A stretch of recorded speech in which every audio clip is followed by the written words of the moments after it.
Katika kuunga mkono juhudi za serikali kuboresha elimu kwa watu wote nchini Tanzania, taasisi ya The Desk and Chair Foundation imekabidhi madawati 80 ya chekechea kwenye shule moja kijiji cha Badugu mkoani Simiyu. Kwa niaba ya taasisi ya The Desk and Chair Foundation na mkurugenzi wake Dr. Alhaji Sibten Megdi, leo tumeweza kufika katika mkoa wa Simiyu, kijiji kinaitwa Badugu, kama mnavyoona, kwa ajili ya kukabidhi dawati 80 ambazo zinakwenda kutumika na watoto ambao watakwenda kusoma na kupata elimu yao ya awali. Kwa hiyo kwa niaba ya taasisi lakini pia na mkurugenzi Alhaji Sibten Megdi, tunaomba uongozi wa msikiti, uongozi wa shule hapa Badugu iweze kutumia dawati hizi kwa uangalifu mkubwa na iweze kuzitunza, kwani watoto sasa wamepata sehemu bora ya kujifunza na kujifunzia. Baada ya kukabidhi madawati hayo, ilifanyika dua ya kuwaombea wafadhili wote waliotoa ufadhili huo.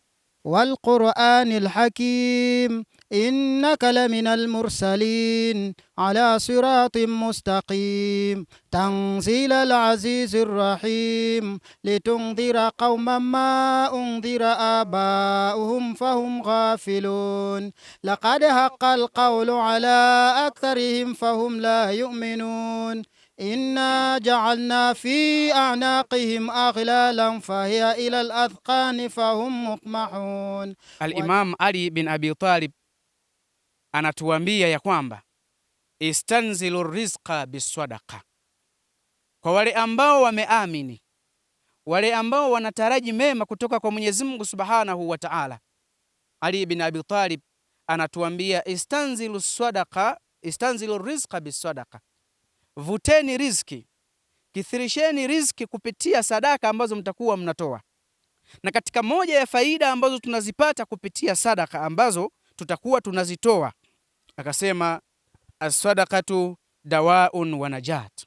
Anasema sadaka ni dawa na ni ponyo kwa maradhi na mabalaa ambayo huenda yangetutokea katika maisha yetu. Lakini kwa kutoa sadaka, kwa kutoa kichache ambacho Mwenyezi Mungu Subhanahu wa Ta'ala ameturuzuku, huenda baadaye mabalaa ambayo yalikuwa yatufike, lakini kupitia sadaka ambayo tutaitoa, mabalaa yaye Mwenyezi Mungu Subhanahu wa Ta'ala atayaepusha, na tutakuwa katika hali ya usalama na amani kupitia sadaka ambayo tutakuwa tumeitoa na tumeitekeleza katika kile ambacho Mwenyezi Mungu Subhanahu wa Ta'ala ameturuzuku na ametujalia. Baada ya kupokea msaada huo, mwalimu alishukuru kwa niaba ya uongozi wa shule hiyo na kuonyesha changamoto walizokuwa wanapitia kabla ya kupata madawati hayo, kwani watoto walikuwa wakikaa chini kwenye sakafu bila kuweka kitu chochote. Jina naitwa Asma Hemedi, ni mwalimu wa nasari katika kijiji cha Badugu. Pia ni mwalimu ambaye nimetokea katika taasisi ya Bilali Muslim Mission of Tanzania. Tunashukuru sana kupata madawati na meza na viti, kwa sababu yani hapo awali nyuma, kabla kupata meza na viti, tulikuwa tunapata changamoto. Kwa mfano, watoto unawapanga mstari hivi hapa chini na ubaridi hapa katika simenti, unamkuta dakika 2 ameshalala, anafuata ule ubaridi chini, unamuinua.